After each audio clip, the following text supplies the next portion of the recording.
If you enjoy listening to clinical conversations, then maybe you'd enjoy membership with the Royal College of Physicians of Edinburgh. As a member of the Royal College of Physicians of Edinburgh, you'll have access to the RCPE education portal and access to the evening medical updates and options to view the symposia in person or online. If you would like to learn more about this, then please go on to the Royal College of Physicians of Edinburgh website for more information. Thank you.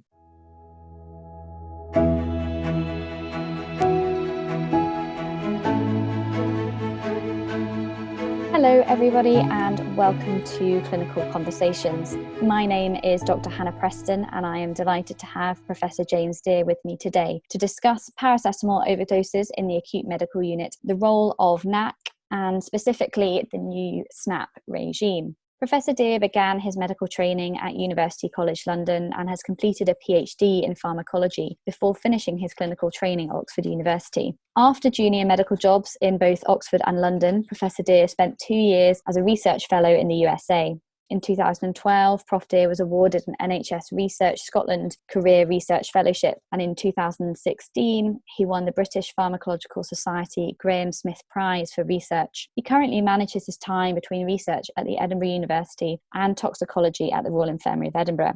We are very grateful to have him here with us today. So thank you and welcome. Thank you, Hannah. Delighted to come and talk today. So in this podcast, I thought we could cover the basis of paracetamol overdose, and the features to look out for, when to worry, the role of NAC, and then this new implementation of the SNAP regime, which you have been involved with. So how common is a paracetamol overdose in the acute medical take?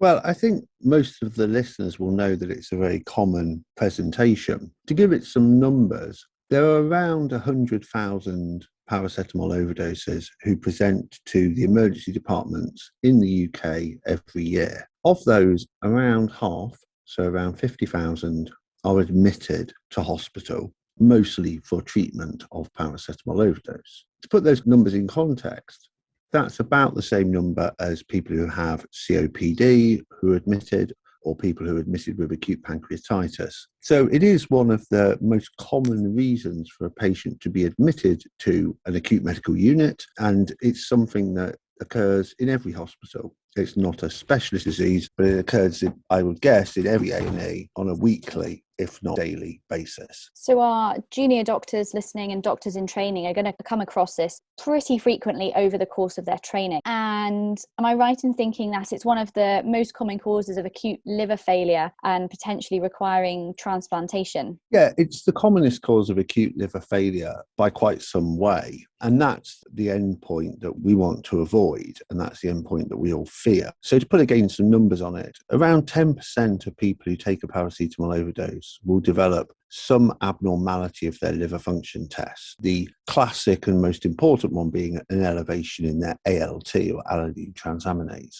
Now, of that 10%, only a small number go on to develop liver failure. It's probably somewhere around 1 in 1,000 patients. But the patients who develop liver failure require critical care, can require, as you say, a transplant, and have a high mortality. So it's a serious condition that we want to prevent after paracetamol overdose. And other than liver failure and liver problems, are there any other problems that it can arise to?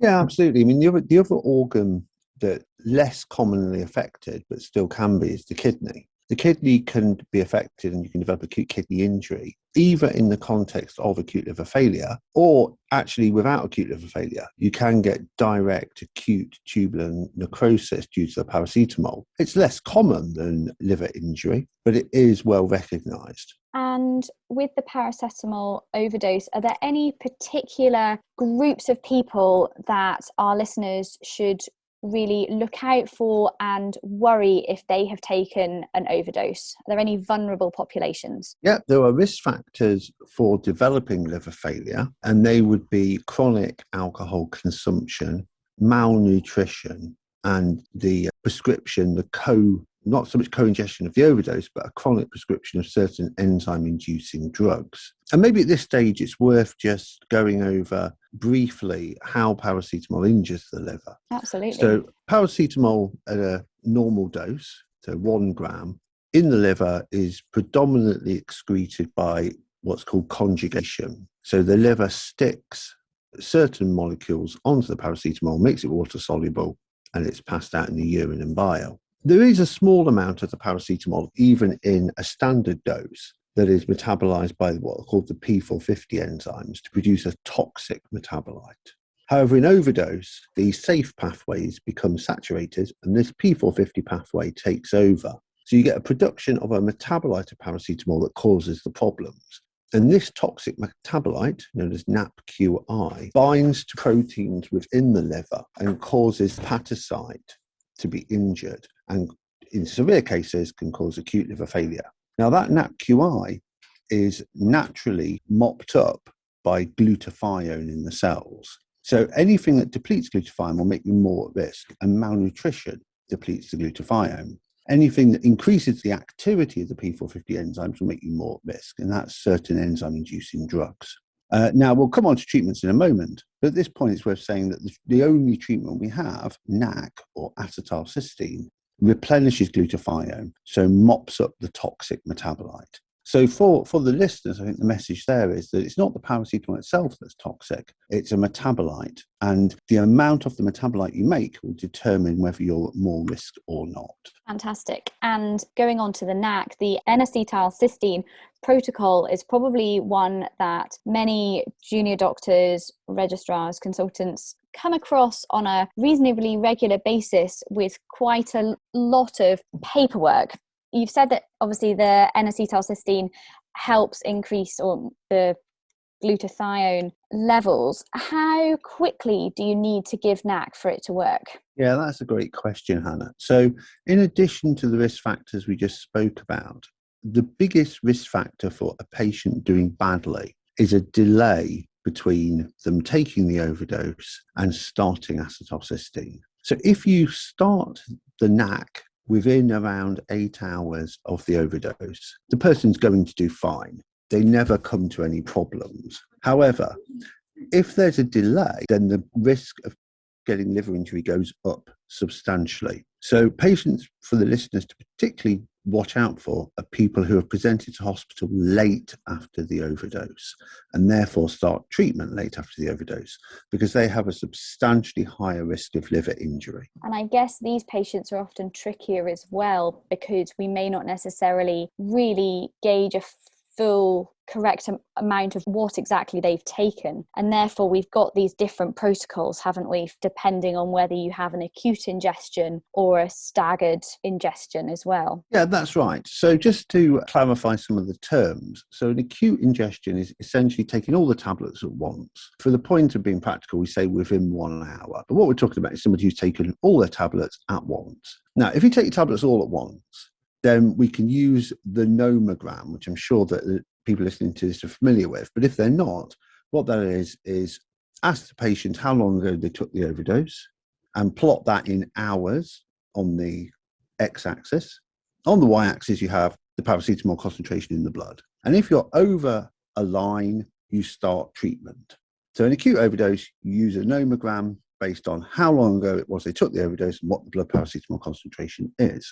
A staggered overdose is where the patient's taken multiple overdoses over greater than around 1 hour.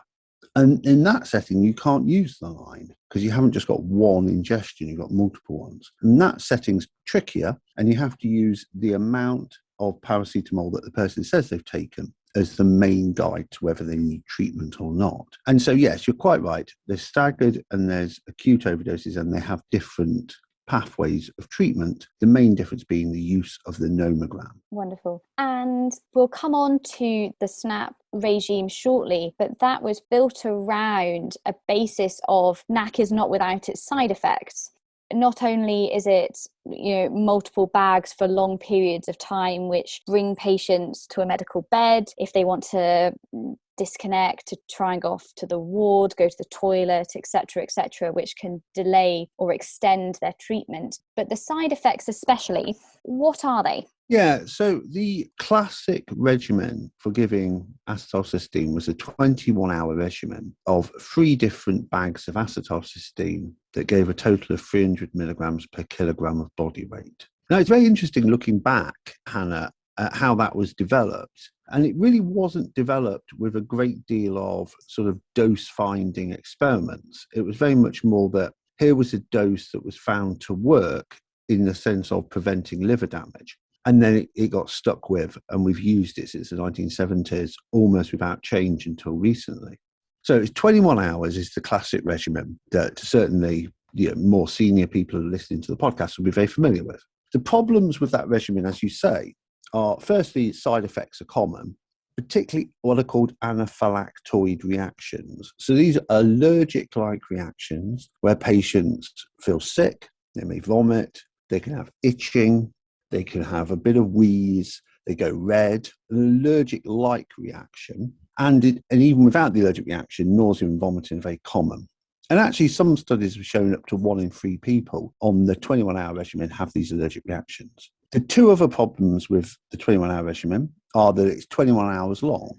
And actually, there isn't, until recently, a great deal of evidence you need to give it for 21 hours. But obviously, 21 hours means the patient's coming into hospital for at least a day. And the third problem is one we've talked about already. If you don't start the acetylcysteine within 8 hours of a single overdose, then its effectiveness falls off quite rapidly, i.e. you're more likely to get liver injury. So they're the 3 problems that are there with the 21-hour regimen. So that brings us on quite nicely to what developments have there been in order to potentially reduce that time, reduce side effects, and I guess take things forward. Yeah, absolutely. So that brings us on to the development of the so-called SNAP regimen. So around 10 or so years ago now, colleagues in Edinburgh and in Newcastle came together to devise a new regimen for acetylcysteine. So the new regimen is called the SNAP regimen. And the differences with the 21-hour regimen are, firstly, it's only 12 hours long, so half the length, which is obviously going to reduce patient admissions. The second point of it is it gives the acetylcysteine at a more constant rate. So the old regimen gives loads of acetylcysteine and then gives a very slow drip. That loads of acetylcysteine is when you get the side effects, when your concentration in your blood goes very high. The SNAP regimen gives it more constantly, but it still gives the same total dose. It still gives 300 milligrams per kilogram, but gives it more constantly over the 12 hours. So that regimen was designed to have fewer side effects because it doesn't give this massive dose and to be shorter. So it started with a randomized controlled trial, the SNAP trial, and that compared patients randomized to a 21-hour regimen or the SNAP regimen, and its primary endpoint was side effects. And what that randomized trial showed was that SNAP dramatically reduced the rate of anaphylactoid reactions and nausea and vomiting.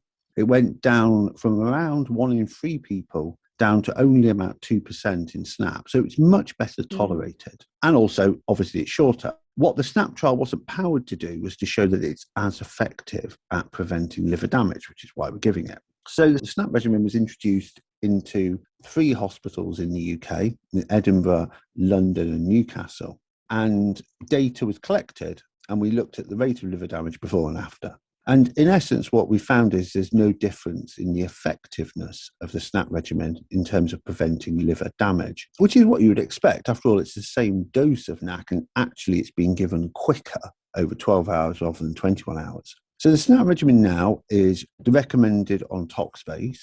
It's actually recommended by the Royal College of Emergency Medicine as the default regimen for treatment in the UK. In Scotland, I think in mainland Scotland, every board uses SNAP as first line. And in the rest of the UK, I think the majority of hospitals have changed or are changing to using SNAP. So SNAP is shorter, it has far fewer side effects, and it is, as far as we can tell, just as effective. So that's a win for the treatment. One thing that the listeners might wonder is, well, why do I care about side effects? At the end of the day, they're not life-threatening. And that's true. But what the side effects do is they mean that treatment's interrupted. It means that patients are reluctant to have treatment and doctors are reluctant to give treatment. And when we think that the liver failure, the outcome we're trying to prevent, is so serious, that can lead to problems. So SNAP is a regimen that's pretty much the default in the UK now, and it is starting to be used abroad as well. So with these side effects, should we be prophylactically prescribing antiemetics? And what should we be doing for these anaphylactoid reactions, which are going to be less common, but when we see them, what should we be doing? Yep, absolutely. So I wouldn't say we would prophylactically prescribe antiemetics or antihistamines. The only caveat to that is if a patient's known to have had many reactions in the past, it wouldn't be unreasonable. The reactions are less common, but they still occur. When they do, the key things are to temporarily stop the NAC, treat with antihistamines. You may potentially also give an antiemetic if vomiting's a big feature, but antihistamines, and then restart the NAC. With the SNAP regimen, you can usually just restart it at the same rate, but you may want to restart it half as fast, so over twice as long. Key messages there are, with antihistamines and stopping the treatment temporarily, most patients can restart safely.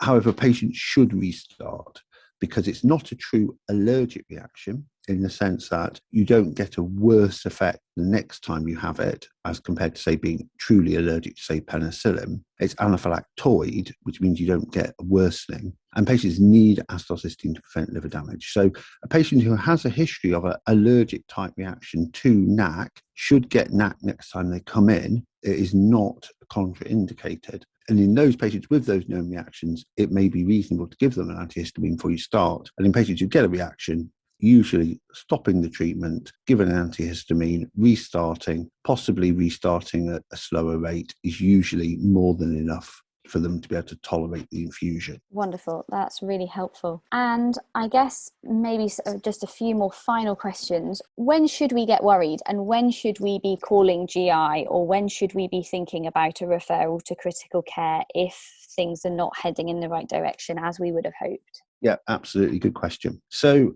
at the end of acetylcysteine treatment, we take blood again. The key thing you're looking for early on is the ALT.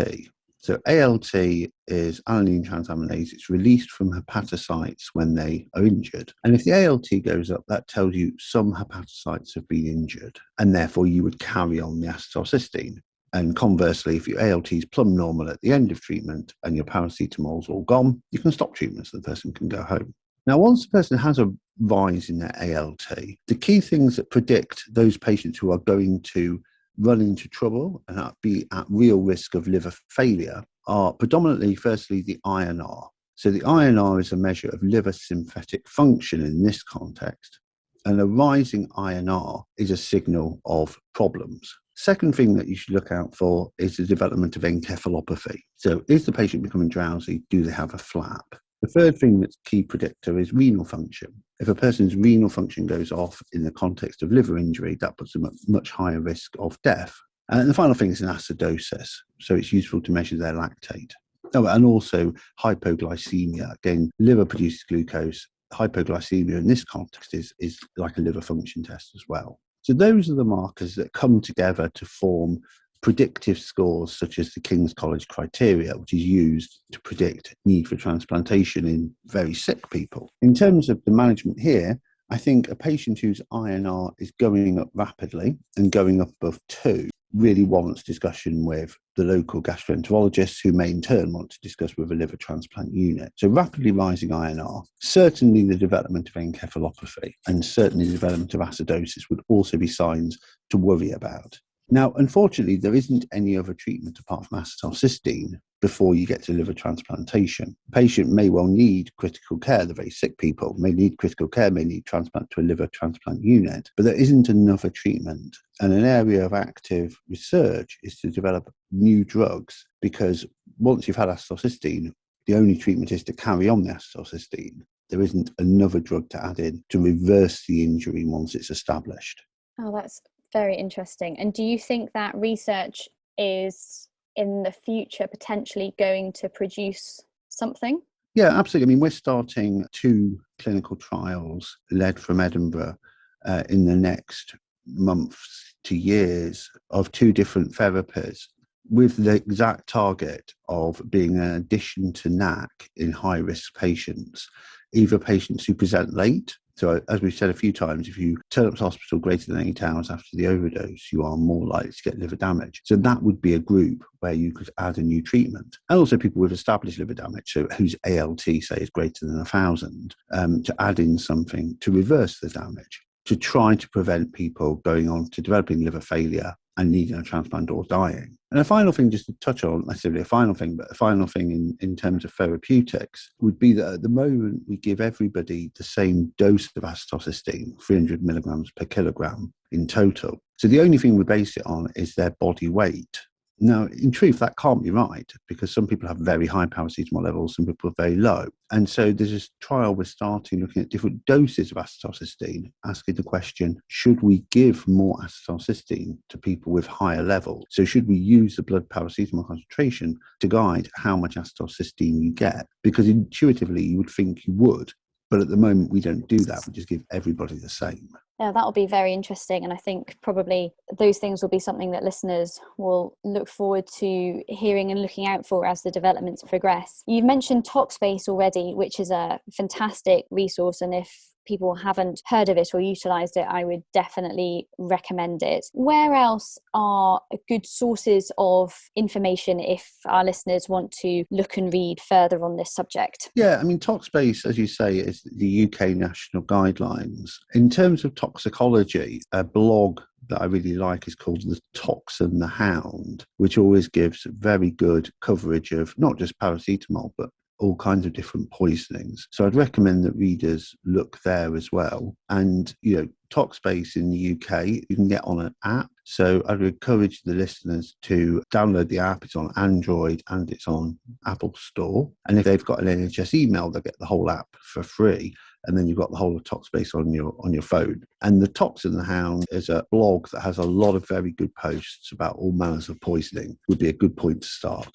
Excellent. I'm sure we can link those into the show notes at the end of the podcast. Well, Professor Dear, thank you so much for chatting through that. I found it really useful and I'm sure our listeners will do too. So unless you have anything else that you feel needs to be known to the listeners, I think that's probably quite a good place to wrap it up. And all I can say is thank you very much. Pleasure. Thank you very much, Hannah. It was very good fun.